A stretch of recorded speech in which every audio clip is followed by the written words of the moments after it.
Светска банка, Европска банка за обнова и развој, Банка на Америка, Морган Стенли, Ситибанк, Дојче банк, Јапонската агенција за меѓународна соработка, ова се само дел од финансиските институции од кои Министерката за финансии Кочовска бара 1,9 милиарди евра за изградба на брзата пруга. На списокот има вкупно 22 од Европа, САД, Обединетото кралство, па дури од Јапонија до која е испратено барањето.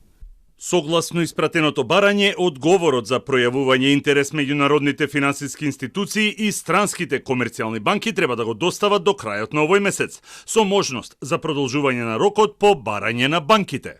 Ова значи дека пругата од Табановци до Гевгелија ќе се реализира со кредит од банки, а не од Обединетото кралство, нешто за што Министерката за финансии Кочовска вчера кажа дека околу ова прашање се изместиле работите во начинот на комуникацијата. Поттука може да се каже дека стратешкиот договор со Обединетото кралство возможува британската експорт банка да биде само гарант во целиот процес за полесно да дојдеме до поволен кредит. Премиерот Мицкоски очекува изградбата на пругата да почнела годинава.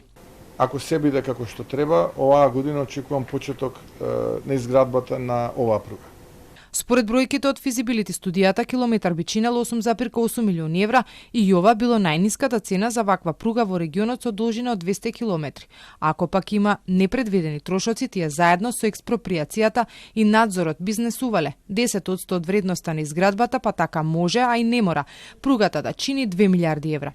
Британската фирма Фенвик Елиот е избрана да биде консултант ако има потреба за проектите кои ќе бидат реализирани со посредство на Обединетото кралство.